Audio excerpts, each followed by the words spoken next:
Halo teman-teman, sekarang mari kita mulai untuk bercerita drakor yang berjudul The Player dari season kedua episode pertama ya guys ya.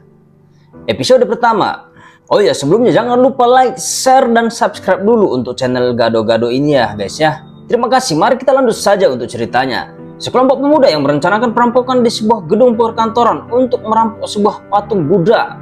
Mereka membuat perencanaan dengan mengalihkan perhatian para petugas keamanan di gedung tersebut, di mana Hari lari ke atap gedung. Dengan begitu, para petugas keamanan akan berlari ke atas untuk mengejarnya. Sementara Byung-min bertugas untuk mematikan sistem keamanan gedung di ruang server.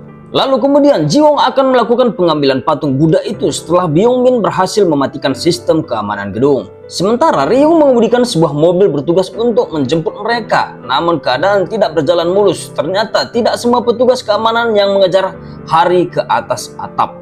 Beberapa petugas keamanan berhasil memergoki Ji-won dan Byung-min. Untung saja Byung-min berhasil kabur dari petugas itu. Sementara Ji-won berhasil juga melumpuhkan para petugas yang berusaha menangkapnya dengan tubuh besarnya. Lalu Hari kemudian melompat dari lantai paling atas gedung menggunakan tali pengaman yang diikatkannya ke salah satu petugas keamanan. Meski awalnya berhasil kabur, namun Byung-min sempat tertangkap oleh petugas. Untung saja Ji-won datang dan mereka kemudian bisa kabur. Semuanya pun tepat waktu. Mereka pergi dari sana menggunakan mobil, namun mereka masih dikejar oleh para petugas keamanan itu. Dibekali dengan keterampilan mengemudi yang baik seorang Ryung, mereka pun berhasil menghindari petugas itu dengan bersembunyi di sebuah ruang parkiran. Bukannya panik setelah aksinya itu, malah mereka sibuk berdebat untuk menentukan makan malam. Dan mereka pun pergi dari sana untuk mencari makan. Namun sayangnya mobil mereka ditabrak oleh sebuah kontainer besar, lalu mereka pun ditangkap. Mereka ditangkap oleh pemilik barang yang mereka rampok. Setelah ditangkap, Hari yang merupakan ketua kelompok ini sekaligus mantan jaksa yang dihadapkan dalam suasana sulit. Bos mafia itu meminta Hari menembak salah satu temannya yang menurut Hari paling tidak berguna. Kalau dia tidak melakukannya, maka mereka semua akan dibunuh. Sebagai seorang yang bijak, setelah mengarahkan pistol ke teman-temannya, dia malah mengarahkan pistol ke kepalanya lalu menarik pelatuknya. Untung saja tidak ada peluru di dalam pistol itu. Namun bos dari pemilik barang itu pun datang. Keadaan pun menjadi berat bagi mereka. Bos pemilik barang itu pun sebenarnya mau menembak Byung-min, namun Ryung melompat dan menghalanginya. Akibatnya dialah yang terkena peluru. Meski dilepas, suasana sedih pun menyelimuti hati mereka bertiga, di mana salah satu rekan mereka, Ryung, telah tiada. Suatu hari, adik Ryung, Jae, pun datang menemui Hari ke rumahnya. Hari mengira dia ingin mengambil bagian dari Ryung atas perampokan mereka sebelumnya.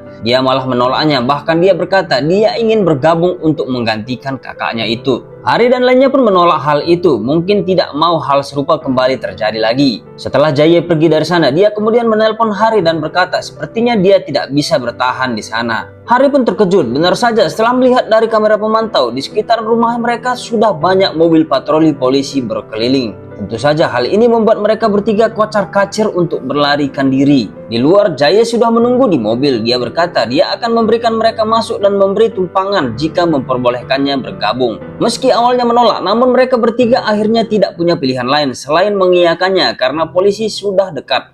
Jae malah tertawa senang dengan situasi ini. Keahlian menyetir Jae pun terlihat seperti kakaknya. Bahkan saat dikejar polisi, dia masih bisa tertawa senang dan mengatakan ke mereka bahwa dialah yang sebenarnya menelpon polisi. Mereka pun akhirnya berhasil lolos dari polisi, namun dengan cara dia mengemudi membuat yang lainnya mual-mual. Aksi mereka pun kemudian menjadi headline di berita pemberitaan media. Mereka sebenarnya hanya merampok para mafia atau orang-orang jahat, dan mereka juga membantu polisi dalam menyelidiki kasus. Meski begitu, mereka tidak bisa terlepas dari jerat hukum, kata kepolisian. Saat itu, perkembangan investasi di bidang NFT pun sedang booming. Salah satu CEO NFT terkenal bernama Duyung pun memperkenalkan produknya dan mempromosikannya. Bahkan dia berusaha menarik orang-orang untuk berdagang dan membelinya. Hari yang sedang berada di Hong Kong pun mendapat berita tentang penipuan yang terjadi di NFT. 230 juta dolar hilang, bahkan penanggung jawabnya pun hilang. Duyung pun terlihat di berita sebagai CEO untuk NFT tersebut. Saat duduk di sebuah bar, dia pun mendapatkan sebuah surat dari pelayan memberinya sebuah alamat di Pattaya, Thailand, namun orang tidak diketahui. Dia bersama ketiga rekan timnya pun langsung bergerak ke sana dan menuju sebuah hotel. Saat santai, dia pun mendapati lagi sebuah surat berisi alamat, namun hanya melihat bagian belakang dari orang yang meletakkan surat itu di meja dari kejauhan. Malamnya, dia pun kemudian pergi ke sana sendirian.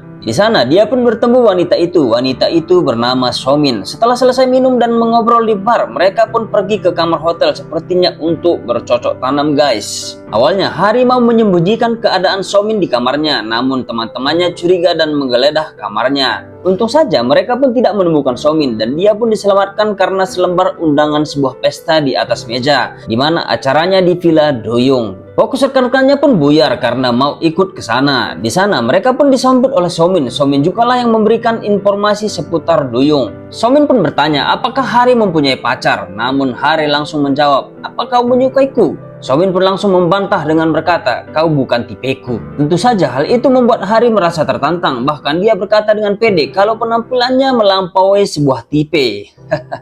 "Beritahu aku jika kau sudah berubah pikiran," kata Hari lagi. Namun Somin tetap saja menjawab itu sepertinya tidak akan pernah terjadi. Kita lihat saja nanti ya guys ya. Sementara ketiga rekannya menikmati pesta sambil memasangi penyadap di setiap sudut. Doyong juga pun akhirnya muncul dengan memberi sambutan. Di sana ada seseorang yang sepertinya dendam dengan Doyong hingga berencana menembak Doyong. Namun Hari memanfaatkan kesempatan itu menjadi peluang dengan melumpuhkan orang tersebut. Namun sebelum pengawal Doyong datang, dia melepaskan orang tersebut dan menyuruhnya berlari ke area pasar malam. Orang tersebut pun melakukan apa yang dikatakan Hari sehingga di sana dia menjadi tidak dikenali. Namun di sana dia sudah hampir saja tertangkap. Untungnya Jiwon dan Byungmin datang dan membantunya. Hari kemudian dipanggil oleh Doyong dan berterima kasih kepadanya. Tentu saja ini merupakan jalan masuk Hari untuk mendekati Doyong. Dia bahkan mengaku pernah satu sekolah dengan Doyong dan menyanjungnya setinggi langit. Dia juga berkata dia merupakan panutannya karena dia memiliki bisnis yang sama namun masih berskala kecil. Doyong pun merasa nyaman dengannya, mungkin mempercayainya saat itu. Saat Hari mau pulang pun bahkan Doyong meminta berpelukan seperti sahabat lama. Mungkin saking percayanya atau pura-pura tidak tahu juga ya guys ya. Setelah Hari pulang, dia pun meminta anak buahnya mencari tahu apa bisnis yang dijalankan Hari itu. Lalu guys, orang yang sebelumnya mau menembak Doyong pun ternyata korban penipuan NFT milik Doyong guys. Bahkan istrinya sampai bunuh diri hingga dia pun menjadi depresi. Saat ini dia ditampung di tempat Hari dan gengnya. Shin, si korban NFT pun begitu terkejutnya melihat Byungmin mengetahui semua tentangnya sangat detail. Dia awalnya marah dan ingin pergi karena hal itu. Namun sebelum pergi, Hari menasihatinya dulu dan memintanya kembali ke kehidupan normalnya. Mereka pun juga mengumpulkan semua data yang dilakukan oleh Doyong untuk menipu para investornya. Mereka bahkan menemukan banyak korban sampai mengakhiri hidupnya karena sudah rungkat guys. Mereka pun mengetahui Doyong menyimpan semua uangnya dalam bentuk mata uang kripto. Di sisi Doyong, dia mendapatkan informasi tentang Hari dan anak buahnya. Data yang dia dapatkan menunjukkan Hari seorang ahli pencucian uang namun tidak sekalipun terlibat masalah hukum. Doyong pun memujinya. Hari dan Byungmin pun pergi ke sebuah tempat kumuh untuk bertemu Doyong. Namun di hadapan Doyong mereka menggunakan nama samaran. Hari memakai nama Shinmo, Byungmin memakai nama Nason sebagai ahli pencuci uang. Di sini Byungmin pun berpura-pura video call dengan Jin Wong. Namun Jin Wong menggunakan wajah seorang pengusaha besar untuk menipu Doyong. Doyong sangat terkesima akan hal itu. Dia bahkan berterima kasih kepada Shinwo atas bantuannya memperkenalkan seorang ahli dalam pencucian uang yaitu Nason, nama lain dari Byungmin. Namun Shinwo mengutarakan niatnya untuk berhenti jadi pemain NFT kelas kecil. Dia ingin beranjak ke kelas lebih besar. Mereka menawarkan Doyong untuk bergabung, di mana setengah dari keuntungan akan diberikan kepada Doyong. Namun setiba-tiba Doyong marah-marah dan mengatakan, "Aku tahu kamu ingin menipuku." Yang paling mengejutkan lagi, Somin datang dari pihak Doyong dan mengatakan mereka penipu. Wah, apa yang sebenarnya terjadi? Bahkan Somin pun terlihat jelas menyudutkan Hari. Kita akan lanjut di episode kedua ya guys ya. Ditunggu ya.